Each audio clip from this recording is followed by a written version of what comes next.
আজকে আমাদের 30 এখন বাজে ভোর 5:30 অলমোস্ট অ্যাপ্রক্সিমেটলি। তো এখন আমি যাব স্কুবা করতে। এটা আমার কাইন্ড অফ লাইফের one of the wishes which is going to come true, but I don't know আমি পারবো কিনা। ভয় করতে পারে, but whatever it is, please let's try.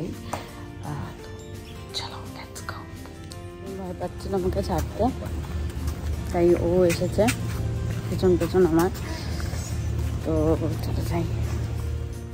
আন্দামানে অনেকগুলো স্কুবা ডাইভিং সেন্টার আছে। তো আমরা যেই সেন্টারটা থেকে অপ্ট করেছিলাম অ্যাক্টিভিটিটা, সেখান থেকে একজন এসে আমাদের হোটেল থেকে পিক করে ওদের অফিসে নিয়ে এলো। তো দেখো, এটা হলো ওদের অফিসটা। স্কুবা ডাইভিংয়ের কিন্তু অনেকগুলো রেস্ট্রিকশনস আছে, যেমন হার্ট পেশেন্ট হলে হবে না, হাই প্রেশার থাকলে হবে না, তোমার ডেলি কোনো মেডিসিন চললে তুমি করতে পারবে না।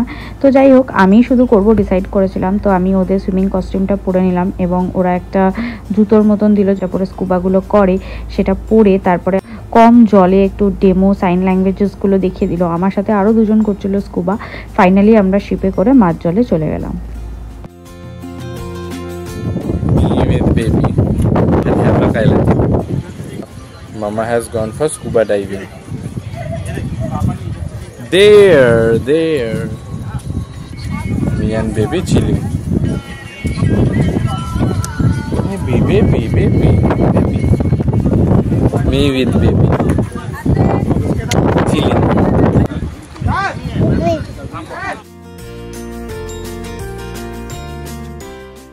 দেখো, বোটে ওঠার পরে আমাদের সবার পেছনে একটা করে সিঙ্গেল অক্সিজেন সিলিন্ডার দিয়ে দিয়েছিল এবং আমাদের সবার সাথেই কিন্তু একটা করে স্কুবা ইনস্ট্রাক্টর অ্যাকম্পানি করেছিল। এই দেখো, এটা হলো আমার ফাইনাল স্কুবা ডাইভিংয়ের লুক।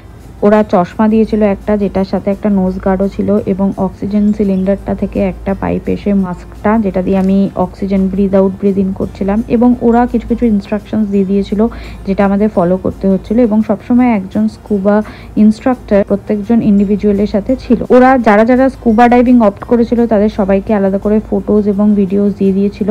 কিন্তু আমি আমার স্কুবা ডাইভিংয়ের এক্সপিরিয়েন্সটা নিয়ে পুরো একটা সেপারেট ভিডিও করব। আপাতত এই পার্টটা আমি এখানে স্কিপ করছি। তারপরে চলো আমি স্কুবা ডাইভিং শেষ করে কি করলাম সেটা দেখাই। স্কুবা ডাইভিং শেষ করে আমাদের তিনজনেরই খুব মজা লাগছিল। বোটে উঠে একটা ডিফারেন্ট ফিলিং হচ্ছিল। তো যাই হোক, তারপরে একটা ছবি তুলে আমরা চলে গেলাম আবার শোরের দিকে।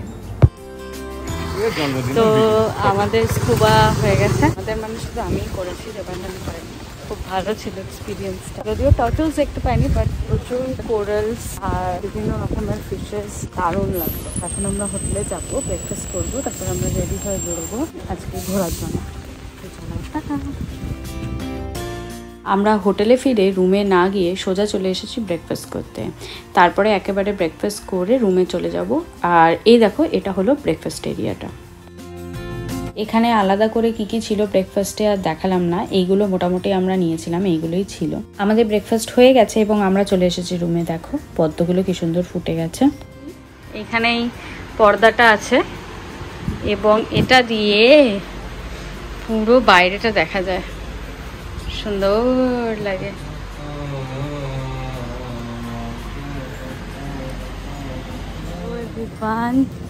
এখন আমরা আবার রেডি হয়ে গেছি ব্রেকফাস্ট করে এসে, রিবাকে খাইয়ে দাইয়ে এবার আমরা যাচ্ছি সাইট সিনে হ্যাভলক আইল্যান্ডে। তো চলো, টাটা।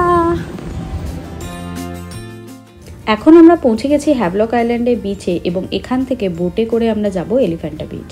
এই স্টলসগুলো থেকে আমাদের যা যা অ্যাক্টিভিটিস করার ইচ্ছে সেইগুলোর টিকিট পারচেস করে নিতে হবে এবং প্রত্যেকটা বোটে 10 জন করে থাকবে, সাথে একজন ইনস্ট্রাক্টর যে অ্যাক্টিভিটিসগুলো ঠিক করে কমপ্লিট করতে হেল্প করবে এলিফ্যান্টা বিচে।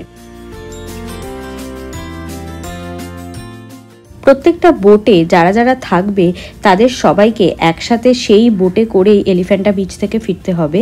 কেউ আগে বা পরে ফিরতে পারবে না।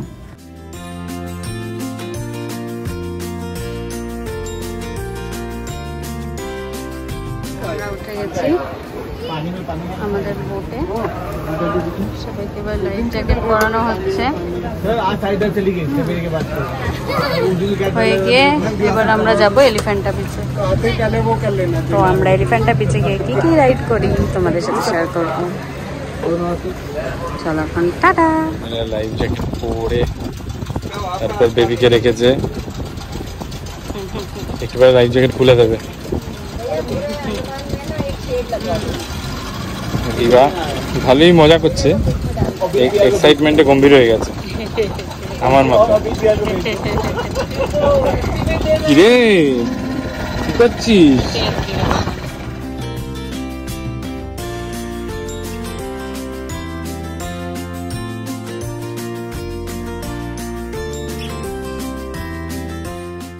আমরা এলিফ্যান্টা বিচে মেনলি 3টে অ্যাক্টিভিটিসের টিকিট পারচেস করেছি। আমি সকালে যেহেতু স্কুবা ডাইভিং করেছি তাই শুধু দেবাঞ্জনের জন্যই স্নরকেলিংয়ের টিকিট নিয়েছি, আর 2টো সাবমেরিনের টিকিট নিয়েছি, রিভার টিকিট লাগেনি। আর মেনলি আমরা সাবমেরিনটা রিভার জন্যই নিয়েছি যাতে ও একটু সি এক্সপিরিয়েন্স করতে পারে। আর নিয়েছি আমার আর দেবাঞ্জনের সি ওয়াকের টিকিট। তো চলো প্রত্যেকটা অ্যাক্টিভিটিস দেখাই তোমাদের। আমরা পৌঁছে গেছি হ্যাভলক আইল্যান্ডে। তো আমি আর রিবা এখন বসে আছি এখানে বিচের ধারে, আর দেবাঞ্জন গেছে স্নরকেলিং করতে। তো স্কুবাটা করেনি, ও গোয়াতে অ্যাকচুয়ালি স্কুবা করেছিল, তাই ও স্নরকেলিংটা করছে এখানে। কমপ্লিমেন্টারি করবো, তারপর ডিপ সিতে যাবো। তো ততক্ষণ আমরা ওয়েট করছি এখানে, আমি আর রিবা এনজয় করছি। রিবা তো একটা বেবি পেয়ে গেছে, খেলছে, ও দেখছে, অবজার্ভ করছে। প্রথমে দেবাঞ্জন ও স্নরকেলিংটা কমপ্লিট করতে গেল এবং তখন আমি আর রিবা বিচে একটা গাছের তলায় বসে খেলছিলাম। আমি কখনো স্নরকেলিং করিনি তাই আমার পার্সোনাল কোনো এক্সপিরিয়েন্স নেই, কিন্তু দেবাঞ্জনের থেকে শুনে যেটা বুঝতে পারলাম স্নরকেলিংয়ে ওপরে ফ্লোট করে জলের, এবং যেটা স্কুবার থেকে একটু ডিফারেন্ট। স্কুবাতে জলের তলায় নিয়ে যায়, কিন্তু ডিপ সি স্নরকেলিংটা যদি তোমরা করো তাহলে অনেক ফিশেস দেখতে পারবে। এনিহাও এই ভিডিওটায় আমি স্নরকেলিংটা কভার করছি না, কারণ এটা অনেক বড় হয়ে যাবে। তাহলে আমি দেবাঞ্জনের স্নরকেলিংয়ের এক্সপিরিয়েন্সটা নিয়ে পুরো একটা সেপারেট ভিডিও করব। দেবাঞ্জনের স্নরকেলিং কমপ্লিট হয়ে যাওয়ার পরে আমরা চলে গেলাম সাবমেরিনটাতে। এখন আমরা যাচ্ছি সাবমেরিনে।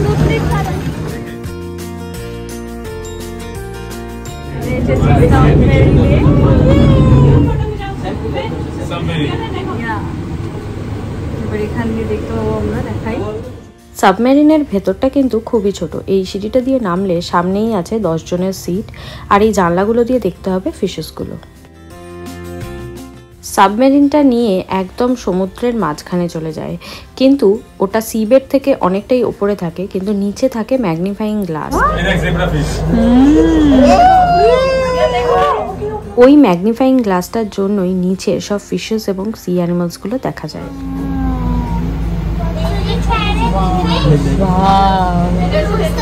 সাবমেরিনটাতে রিবা বেশ ভালোই এনজয় করছিল, একদম সামনে থেকে ফিশেসগুলো দেখতে পাচ্ছিল, ওর বেশ মজাই লাগছিল। তবে এই সাবমেরিনের পুরো এক্সপিরিয়েন্সটা নিয়ে আমি একটা সেপারেট ভিডিও করব। আপাতত সাবমেরিনের পরে কি করলাম সেটাই যাই। সাবমেরিনটাতে মোটামুটি 45 মিনিট ঘোরার পরে আমরা চলে এলাম আবার বিচে।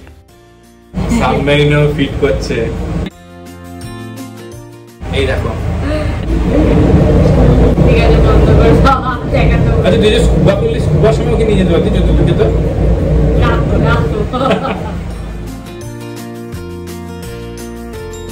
কিনেছি, এবার সেটাও রিবা খাবে।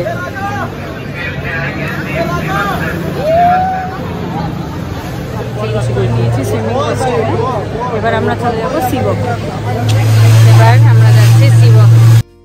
বিচ থেকে বেশ কিছুটা দূরে একটা সি ওয়াক স্টেশন আছে, সেখান থেকে করানো হয় সি ওয়াক। তো আমরা এখন বোটে করে চলে যাচ্ছি সেখানে। ফাইনালি আমরা পৌঁছে গেছি সেই শিপটাতে যেখান থেকে সি ওয়াক করানো হয়। সি ওয়াকেও কিন্তু স্কুবার মতন সেম রুলস, কোনো রকম heart disease, high pressure, migraine ইত্যাদি থাকলে করা যাবে না।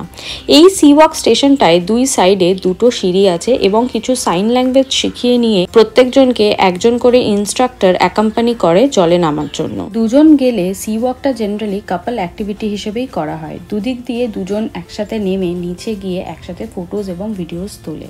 কিন্তু রিবা আমাদের সাথে ছিল বলে আমি আর দেবাঞ্জন সেপারেটলি গেছিলাম। আমি আগে করে নিয়েছি, তারপরে দেবাঞ্জন গেছে সি ওয়াকটা করতে। স্কুবা ডাইভিং আর সি ওয়াকের কী কী ডিফারেন্স হয় সেটা লিস্ট ডাউন করে আমি এই স্ক্রিনশটটাই দিয়ে দিলাম। এখান থেকে দেখে তোমরা ডিসাইড করতে পারো যে তোমরা কোনটা করতে চাও, নাকি আমার মতন দুটোই করতে চাও। দেবাঞ্জন আর আমার সি ওয়াকের ভিডিওটা নিয়ে আমি পুরোপুরি একটা সেপারেট ভিডিও করব, তাই জন্য এই ভিডিওটাতে ওই পার্টটা স্কিপ করছি। এরপরে আমরা সি ওয়াকের পরে কি করলাম সেটা নিয়ে দেখাবো নেক্সট। আমাদের সি ওয়াক করা হয়ে গেছে, এবারে আমরা বোটে উঠে চলে যাব আবার হ্যাভলক।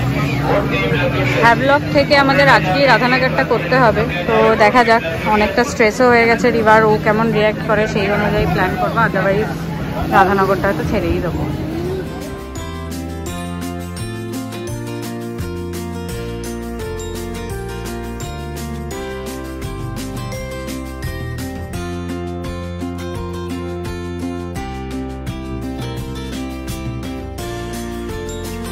হ্যালো এভরিওয়ান, আমরা এলিফ্যান্টা বিচ থেকে ফিরে ডিরেক্টলি রাধানগর বিচে চলে এসেছি, কারণ আমাদের আর রাধানগর বিচের টাইম নেই, বিকজ এটা অলরেডি গতকালকের আইটিনারিতে ছিল, যেটা হয়নি বিকজ অফ শিপ মিস হয়ে গেছে, বিজি ছিল গাইডও সব কিছু আর কি।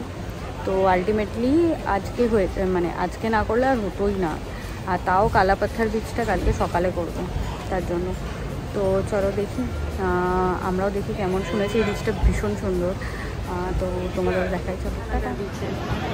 বিচটা প্রচণ্ড সুন্দর, দেখো যেমনি সুন্দর স্যান্ডটা তেমনি সুন্দর বিচটা। এটা খুব ফেমাস একটা সানসেট পয়েন্ট, তো খুব ভালো লাগছে।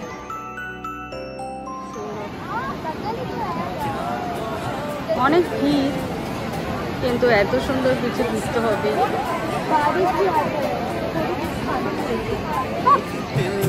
मेरा अब तुम्हारा है। Riva fell down. It's okay, baby. Oh my God, she's exploring. কেমন লাগছে মামা? কেমন লাগছে? Very nice.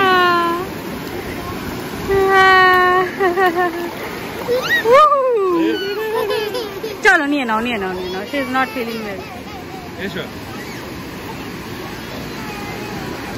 Awesome weather. Beautiful.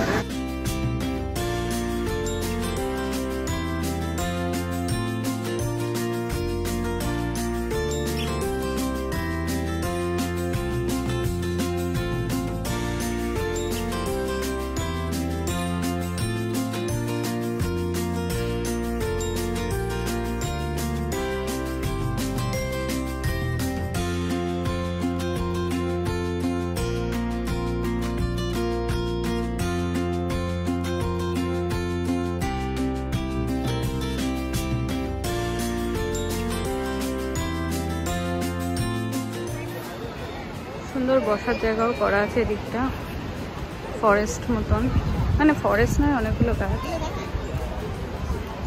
আমরা এবার চলে যাচ্ছি রাধানগর বিচ থেকে। প্ল্যান হলো একটু কিছু খাবো, আমরা খেয়ে হোটেলে ফিরে যাব, তারপরে রিবাকেও খাইয়ে দেবো। আমাদের আজকে মোটামুটি ডে ওভার, কিন্তু আমরা আজকে এত টায়ার্ড যে বেরিয়ে খেতে পারিনি, তাই দেবাঞ্জন বেরিয়ে একটু খাবার এনেছে। রিবা তো খেয়ে দিয়ে ঘুমিয়ে পড়েছে, আমরা রীতিমতো মান্ডের মতন করে খাচ্ছি। এটাও একটা মজা। চলো তাহলে আমরা খেয়ে দিয়ে এবার ঘুমিয়ে পড়বো। আজকের দিনের মতো ডে এন্ড, আবার কালকে যা যা হবে দেখাবো। Tata, good night.